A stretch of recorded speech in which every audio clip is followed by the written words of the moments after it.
first of all, thanks a lot to Kai and Joanna for the opportunity to come here and interact with you on the theme of populism.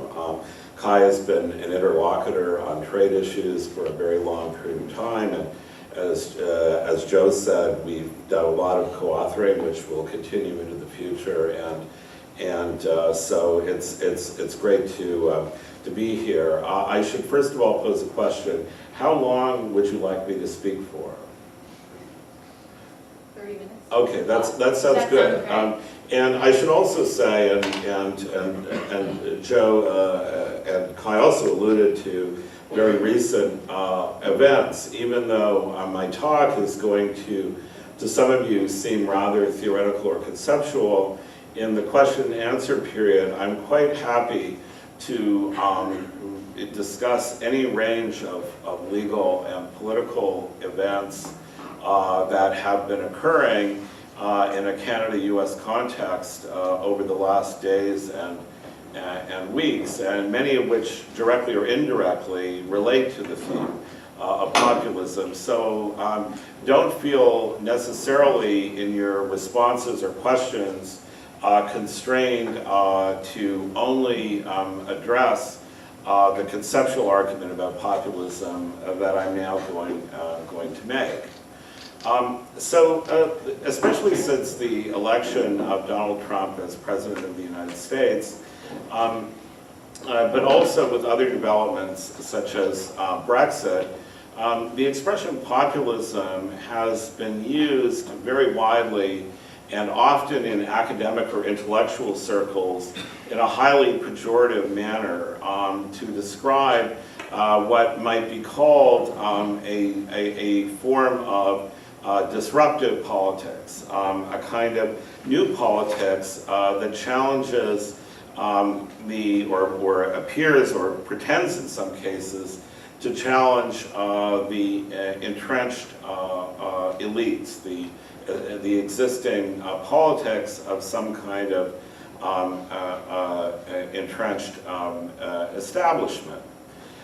In a very influential book about populism, the Princeton political historian and philosopher Jan Werner Mueller has defined populism as anti-pluralism and associated populism, and I think many intellectuals and scholars have been doing this quite frequently with what might be called the nativist or racist or exclusionary politics of the new right in a number of different countries, which is intrinsically in tension with what we might think of as equality and with liberalism. So according to Mueller, populism is a moralized form of anti-pluralism. In other words, the claim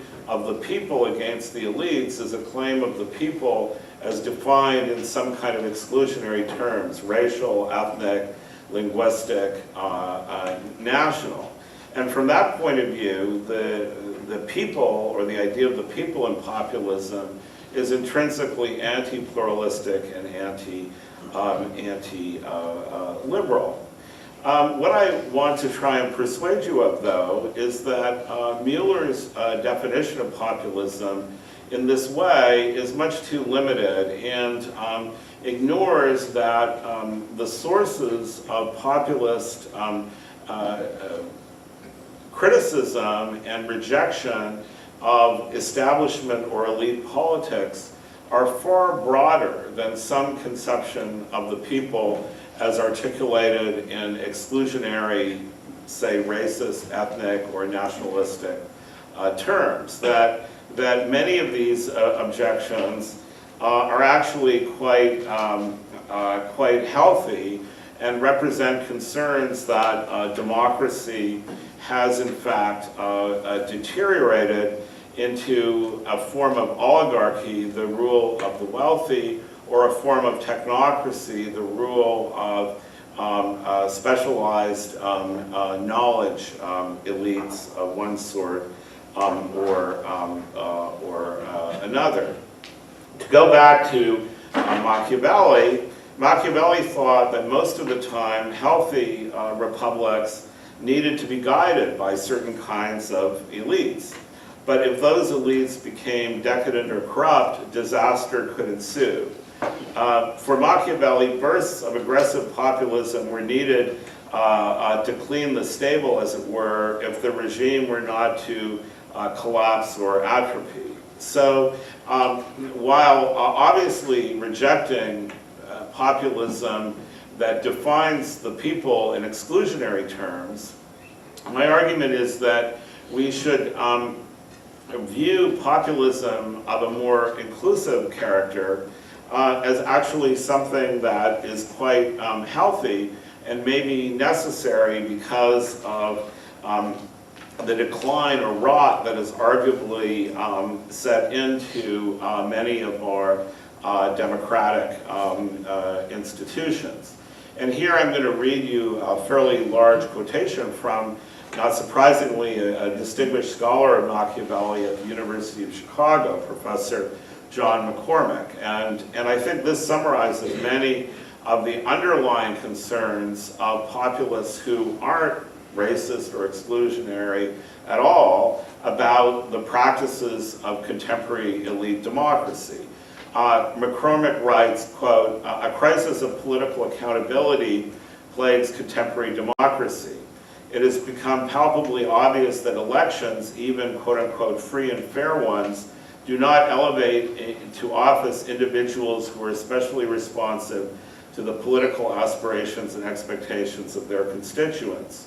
Moreover, democratic governments seem decreasingly adept at preventing society's wealthiest members from wielding excessive influence over law and policy making. Rather than facilitating popular rule," McCormack writes, "electoral democracies appear to permit and perhaps even encourage political and economic elites to enrich themselves at the public's expense and encroach upon the liberty of ordinary citizens. The inability of citizens both to control the behavior of public officials and counteract the power and privilege of the wealthy poses a grave threat to the quality of political representation today.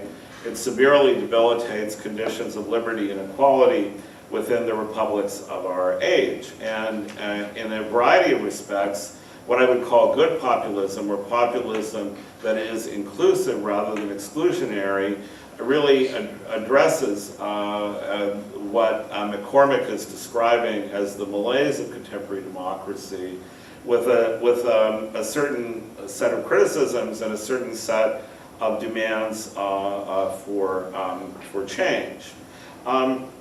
But one of the most distinctive features of this kind of inclusive or inclusionary, as opposed to exclusionary populism, is that inclusionary populists do not blame others, do not blame immigrants, people of minorities, or foreign economic powers for the problems of democracy, including economic inequality. They focus the criticisms on the mainstream elites rather than on people who in some respect or other are regarded as outsiders or foreigners in light of some kind of exclusionary or nativist definition of the people.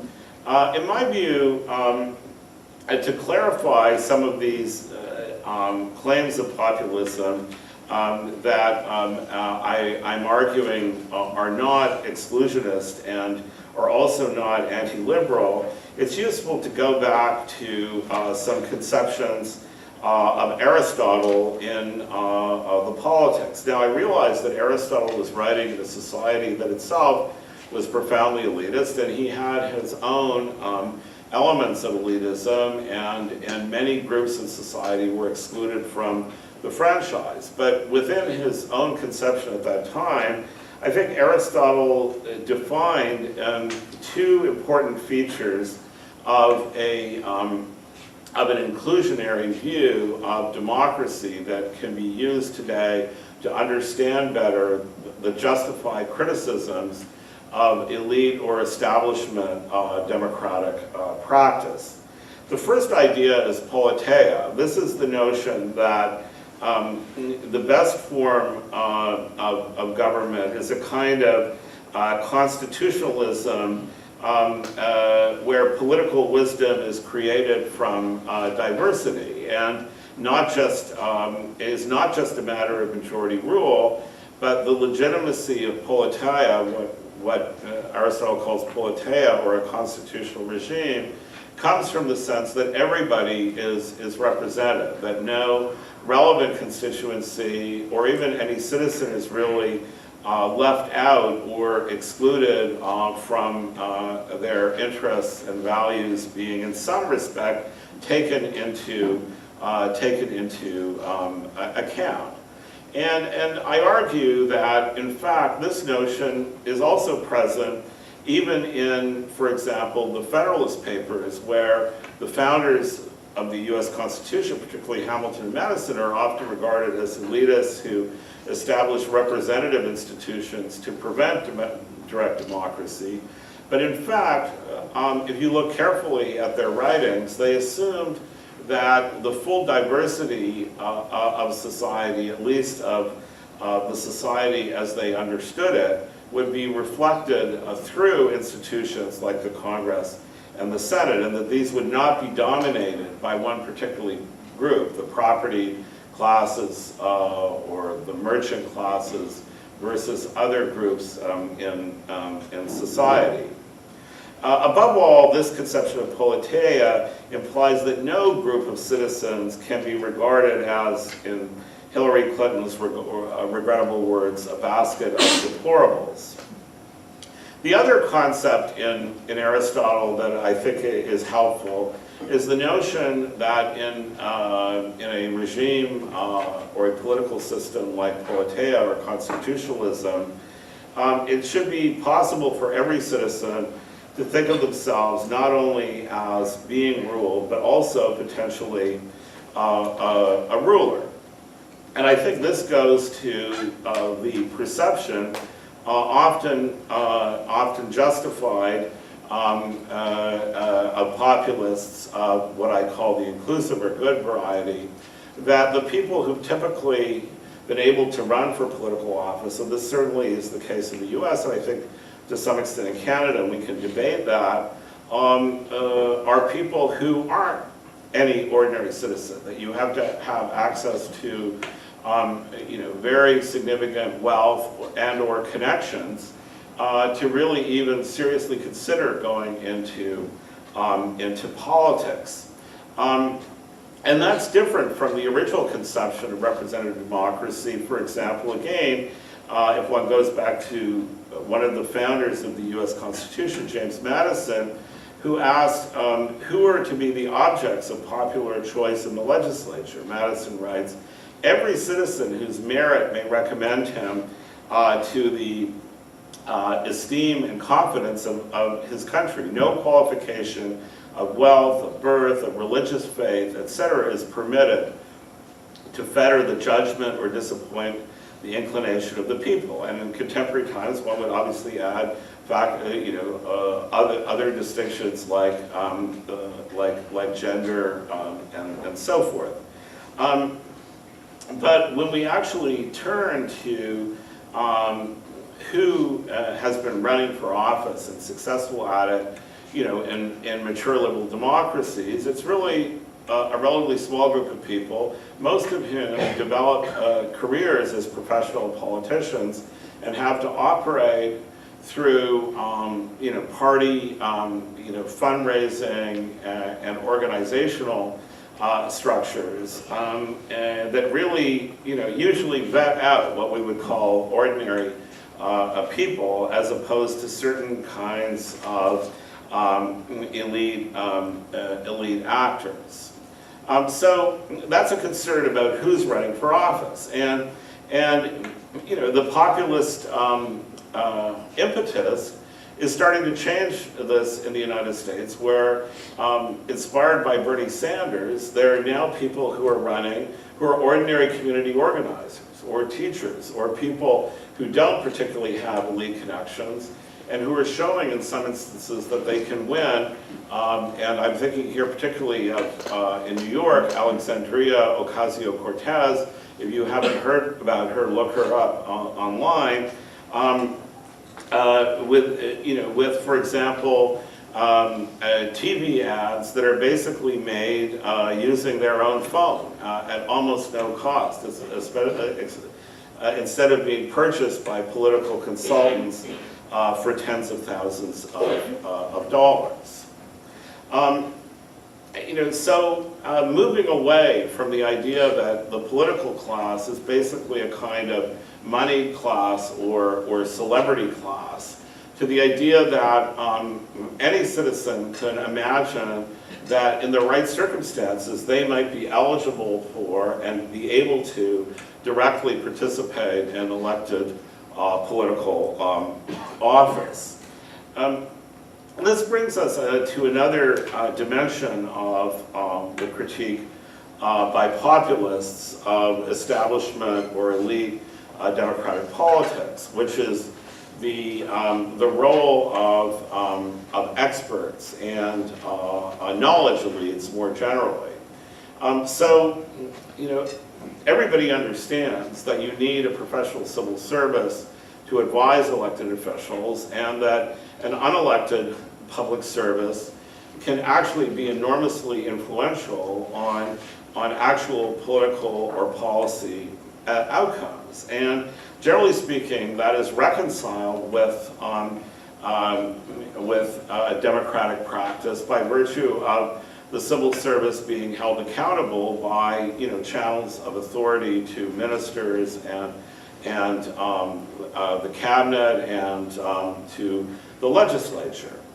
But John Stuart Mill, one of the classic theorists of modern democracy, warned about bureaucratic government, and especially the bureaucracy almost becoming what he called a pedantocracy, and thought that popular government has to be able to disrupt from time to time such pedantocracies and bring in more imaginative and unconventional thinking about policy.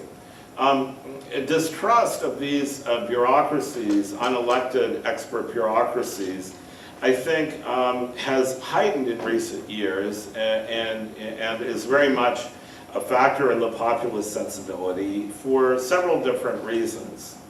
One is that increasingly the professional lifetime civil servants have been replaced by various kinds of fixers or political advisors who have enormous power in the White House or in Canada, the PMO, and so on, but whose advice is not channeled through the formal mechanisms of accountability and command structures to which lifetime civil servants are subject.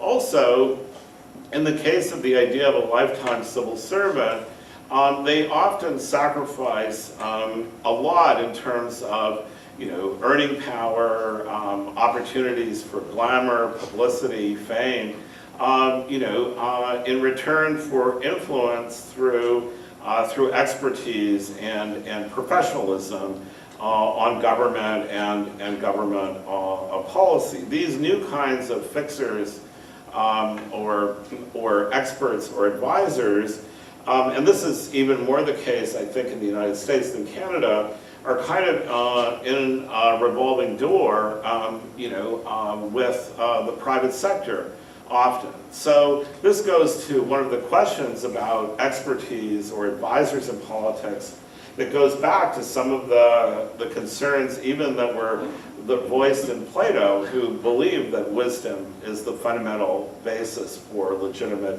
rule, which is, one of Plato's criteria for the philosopher ruler was that the philosopher ruler not only has to be wise, but also has to rule entirely in the interest of the common good of the community and not in their own interest. And when people were lifetime civil servants and kept a low profile, didn't try to become celebrities or mix it up with the CEO of Google or Amazon or whatever, I think there was a sense that their role was reconcilable with democratic virtue because, first of all, they were somewhat self-abnegating, and secondly, they were independent from people with money and disproportionate economic influence, and really acting for the common good as opposed to personal gain or personal glory. And again, the sorts of experts and advisors who seem to have tremendous influence on political leaders, whether it was Tony Blair or now Theresa May, or the PMO in Ottawa or the White House, are of this other kind of a person who may well be more acting for their own glory and gain in the medium or long term than necessarily in the public interest. The second, I think, dimension of reduced tolerance for these kinds of experts or elite participants, unelected elite participants in democracy, has to do with meritocracy. And so, as Joe mentioned, when I was quite young, actually before I went to law school, I was in the Canadian Foreign Service. And I come from a lower middle class Newfoundland background. When I applied, I went to a public university, the University of Toronto, for my first degree. And before that, I went to a public high school, which was open to everybody who lived more or less in the neighborhood of Toronto that I lived in, which was diverse. Some parts of it were rich, others less rich. And then when I wrote an exam and did an interview, and I got into the Foreign Service. I had no connections, no family, clout or that could advantage me. And in many liberal democracies, for various reasons, that kind of meritocratic ideal, really has been eroded considerably. In the U.S. Is perhaps the most extreme example, where access to elite positions in public service increasingly depends upon having gone to a private prep school. Then that gets you into an Ivy League college, and we're talking about tuition $60,000 a year or something like that. And even that, even then, I mean, many people get into college based upon legacy because they get a leg up if their parents or other family members have gone to that college. And increasingly also, there's intermarriage and closer connections between the existing elites who've gone to all these elite institutions. So the idea of meritocracy is one that's really attenuated. That may be less so in Canada. I think in Europe, what's happened is that the model of public education has declined somewhat. It's been underfunded, and so increasingly there, the people who end up in the political elites have had some special extra advantage, even though formally, there's access to all levels of education without cost. So there's increasing skepticism about the dimension of meritocracy, as well as the dimension of independence and self-sacrifice and devotion to the common good, that in many ways has underpinned the acceptance in democracy of the influence of unelected advisors or experts. And that seems to me to be an important dimension of populism, again, that has nothing to do with Mueller's pejorative definition of populism being connected to some kind of nativist or exclusionary understanding of who the people are. Now, what about other knowledge elites, like ourselves, academics, and so on.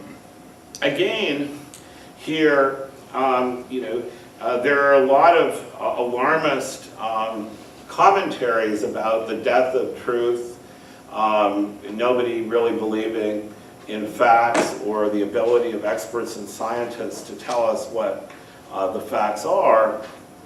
And populism has, I think not unjustifiably, been connected to that kind of attack on the standing of science and research and academic scholarship.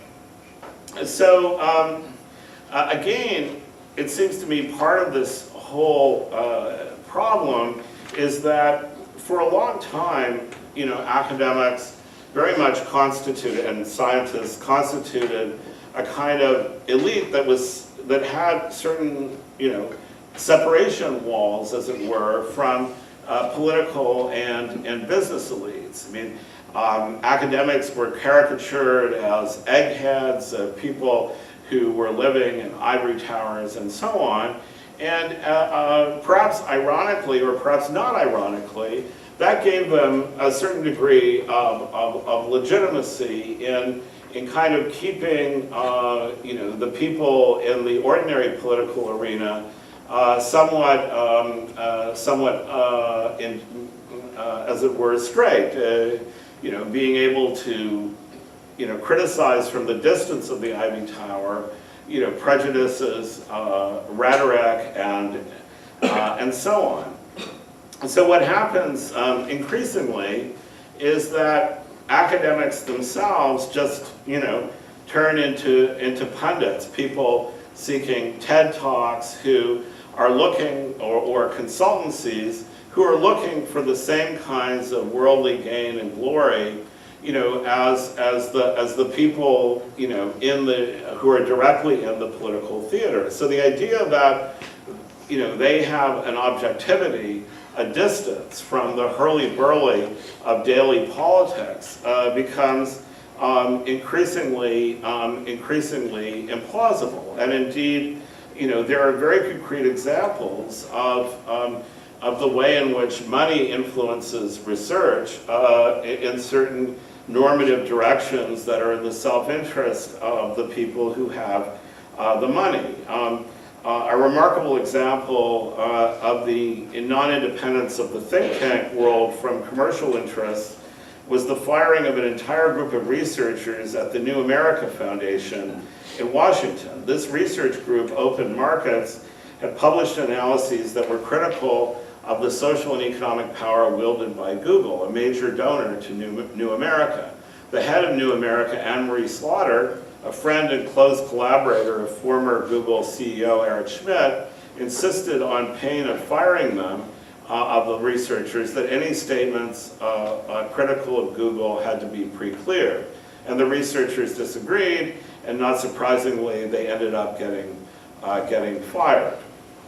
Another dimension is an awareness that was already present in the writing, for example, the political philosopher who I've done a book on, Leo Strauss, that science and social science especially are not value-free.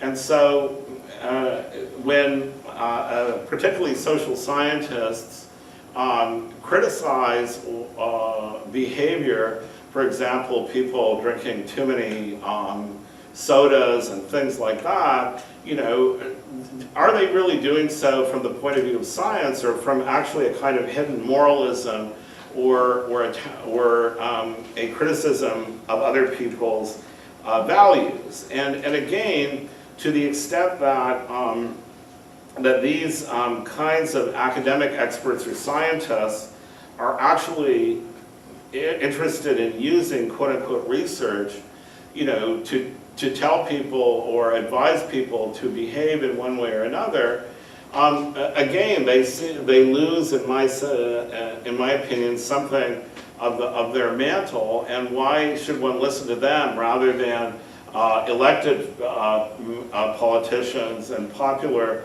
political leaders as an articulation for an articulation of the appropriate values of society. And so, for all these reasons, I think that it's worth listening to the populist criticism, or criticisms that in many respects could be labeled as populism, but not the kind of nativist or exclusionary populism that is identified by Mueller and others as something very bad and very dangerous. I'll just make, because we're running out of time, and I'd love to hear your questions and comments, I'll just make 2 other observations. About other kinds of populist demands or criticisms. One of those is that the populists tend to want to have a return to what some thinkers have coined as agonistic politics. One of those thinkers I have in mind is Chantal Mouffe, who's recently published a small book for a populism on the left.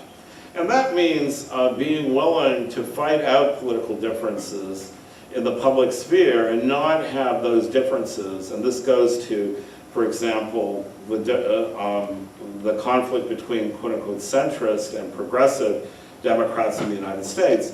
Not have these differences kind of pre-negotiated or compromises of them pre-negotiated by party elites. So, the party elite says that, we're not going to be able to elect Democrats if they argue for single-payer health care or public health insurance, universal public health insurance, because we know that, that a lot of Americans are conservative or libertarian and hate that idea.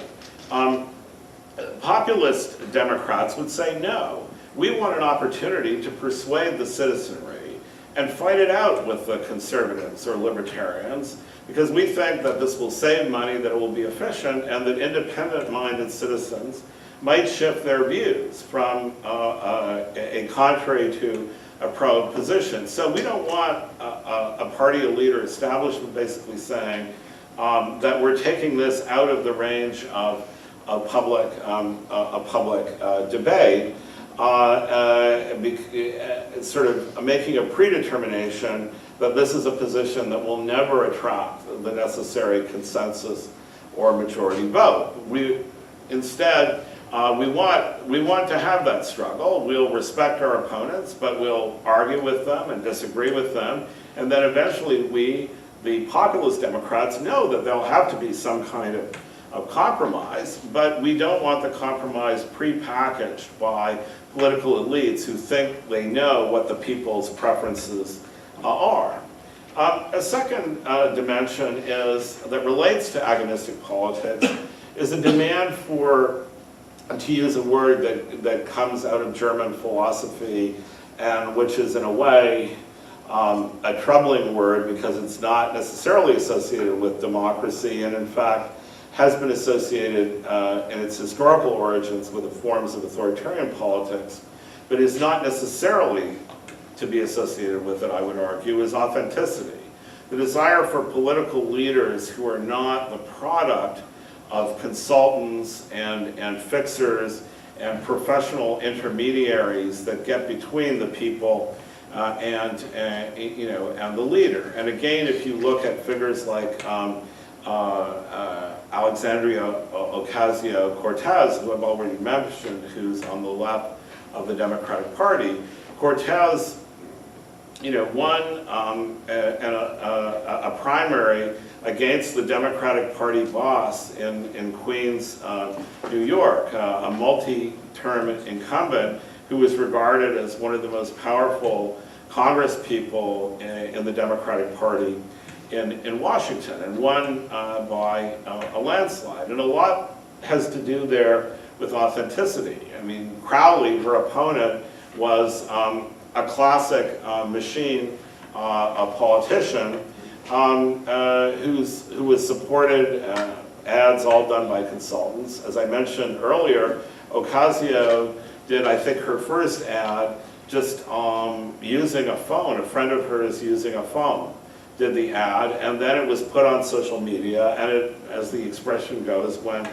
went viral. And I think that really is about authenticity. And if you look at her use of social media and that of other populist progressives, you'll see that, you know, they're trying to connect to people directly. Ocasio is having all these sessions with constituents in her community that aren't managed or intermediated by anyone, where, you know, there's free flow discussion about policy and ideas and the needs of the people in that community. So cutting out these intermediaries, these fixers, these professional political operatives is really, you know, in a way related to what I'm calling here, for lack of a better expression, the demand of authenticity, a directness in the relationship between the elected person and the people who elect them, between the leader and the people, which of course can lead, as we've seen in many places, in an anti-liberal authoritarian direction. But my point is, it need not take that kind of authoritarian or anti-liberal form. So I'm essentially out of time. To wrap things up, I would just say that, you know, I don't have a set of defined policy proposals for, you know, a good or inclusive populist agenda. There are many levels of practice at which the populist critiques, the ones I've argued that are to some extent or a large extent justified, would have to be, you know, addressed. And in some sense, it's about populists, in a way, just going out there and convincing people of their agenda and trying to get elected without the help of the party establishments and the help of huge financing from oligarchic interests. And they're, you know, they're succeeding, and they're not all of them either on the right or the left either. And perhaps I'll leave you with one of the claims that I've been making that has most puzzled people, which is, I think that, for example, Emmanuel Macron is a populist, which suggests you can be